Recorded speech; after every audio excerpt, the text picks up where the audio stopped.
આવે છે એનિલિનનું નાઇટ્રેશન. તો એનિલિનનું જે સીધું નાઇટ્રેશન છે એ નાઇટ્રો વ્યુત્પન્નો ઉપરાંત ડામરી એટલે કે કોલાટારિયા ઓક્સિડેશન નિપજો આપે છે. જે વધુમાં પ્રબળ જે એસિડિક માધ્યમમાં જે એનિલિન છે એ પ્રોટોનિત થઈને એનિલિનિયમ આયન બનાવે છે. શું એસિડિકમાં શું થશે? એ પ્રોટોનિત થઈને એલિનિયમ આયન બનાવે છે. એ મેટા નિર્દેશક હોય છે, એટલે કે નિર્દેશક હોય છે, બતાવે બધું કામ એવું. તેથી ઓર્થો અને પેરા વ્યુત્પન્નો સિવાય મેટા વ્યુત્પન્નો પણ અર્થસૂચકના પ્રમાણમાં બને છે. ઓર્થો અને પેરામાં તો બતાવે જ લોકોને રસ્તો, પણ આ મેટામાં પણ એ બતાવે એવું કહેવા માંગે છે, બરાબર. તો જે એનિલિન છે એની HNO3 પ્રક્રિયા થશે તો શું થશે? ઉપર NH2 એવું રહેશે, પણ નીચે NO2 આવી જશે. એકવાર નીચે આવ્યું, એકવાર સાઈડ પર આવ્યું અને એકવાર આ બાજુની સાઈડ આવ્યું. તેવી રીતે યાદ રાખવાનું. ઓકે.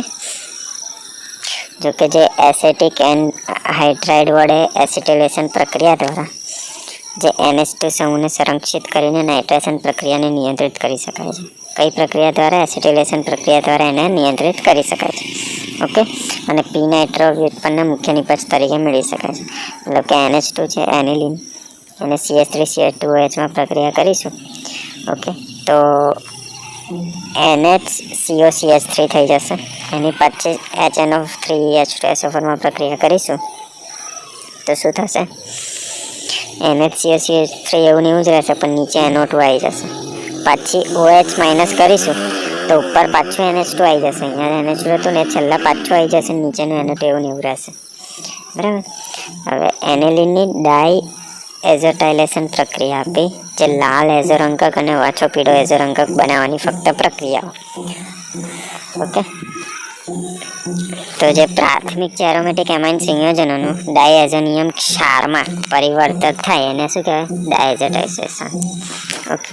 તો એનિલિનની HNO3 સાથેની 273 થી 278 કેલ્વિન તાપમાને પ્રક્રિયાથી બેન્ઝીડાયઝિયમ ક્લોરાઇડ બનાવી શકાય છે. હવે HNO2 ને પ્રક્રિયા મિશ્રણમાં જ એને NO2 થી HCl સાથેની પ્રક્રિયા ઉત્પન્ન કરવામાં આવે છે. મતલબ કે જે HNO3 છે એને મિશ્રણમાં જે મિશ્ર થયેલું હશે ને એમાં જે સોડિયમ નાઇટ્રોક્સાઇડની HCl સાથેની પ્રક્રિયા કરવામાં એને ઉત્પન્ન કરવામાં આવે છે. કેવી રીતે? તો જે એનિલિન છે એમાં NaNO2 અને 2HCl ભેગું કરીશું અને ગરમ કરીશું તો શું થશે? આ Cl અહીંયા જતો રહેશે H2 ની જગ્યાએ, તો NO2 Cl થઈ ગયું. અહીંયા આગળથી Na આ બાજુથી Cl ભેગા થઈ જાય અને Cl ને પાણી છૂટું પડી જશે. બસ. હવે ડાયઝોનિયમ ક્ષારની અસ્થાયીતા, મતલબ કે કોઈ દિવસ મળે કોઈ દિવસ નહીં મળે, એના કારણે તેનો સંગ્રહ કરવામાં આવતો નથી, મતલબ કે ભેગા નથી કરી શકતા. એટલે બની જાય ને એટલે પછી તરત જ એનો ઉપયોગ કરી દઈએ. હવે કારે જતું રહે કંઈ નક્કી ના હોય ને એટલે. ઓકે. પ્રક્રિયાઓ જેમાં ડાયએઝો સમૂહ સચવાયેલો રહે એને કહેવાય યુગ્મન પ્રક્રિયાઓ, બરાબર છે. આ સંયોજનો મોટે ભાગે રંગીન હોય છે, તેથી રંગકો તરીકે ઉપયોગ હોય છે, બરાબર. બેન્ઝીન ડાયઝોનિયમ ક્લોરાઇડ છે ફિનોલ સાથે પ્રક્રિયા કરે ને તો ફિનોલ અણુ તેના પેરોસ્તનમાં ડાયઝોનિયમ ક્ષાર સાથે યુગ્મન પામીને શું બનાવે છે? પી હાઇડ્રોક્સાઇઝોબેન્ઝીન. આ પ્રક્રિયાને યુગ્મન પ્રક્રિયા કહેવાય છે. આ જ રીતે ક્ષારની એનિલિન સાથે પ્રક્રિયા કરીને PMNO બેન્ઝીન બનાવે છે. ખાલી યાદ રાખવાનું છે કે આ કરીને આ બનાવે છે. અને એકાદ એક્ઝામ્પલ લખી દેવાનું કે બેન્ઝીનનું NNCl છે પ્લસ HOH છે, એની પ્રક્રિયા થશે તો શું બનશે? 2 બેન્ઝીન NN વાળા OH Cl અને H2O છૂટો પડી જશે, બરાબર. તો ખાલી યાદ રાખવાનું છે. પછી છે એમાઇન સંયોજનના ભૌતિક ગુણધર્મો. આ તો થિયરી છે, ઓકે, તે તો આવડવું જ જોઈએ. પછી છે કે નિમંતર એલિફેટિક એમાઇન સંયોજનો માછલી જેવી વાસવાળા આવ્યું છે, માછલી જેવી વાસ આવે આપણને. ઓકે. તો 1 ડિગ્રી એમાઇન સંયોજનો 3 કે તેથી વધુ કાર્બન પરમાણુ ધરાવતા પ્રવાહી છે. કેટલા? 3 કરતાં વધુ કાર્બન પરમાણુ ધરાવે છે. તેનાથી ઉચ્ચતર એમાઇન સંયોજનો ધન હોય છે. કેવા હોય છે? ધન હોય છે, પ્લસમાં હોય છે. ઓકે. તો સામાન્ય રીતે જે એમાઇન સંયોજનો સંગ્રહ દરમિયાન વાતાવરણીય ઓક્સિડેશનના કારણે રંગીન બને છે. કેવા? રંગીન બને છે. ઓકે. રંગ ધરાવે છે લોકો.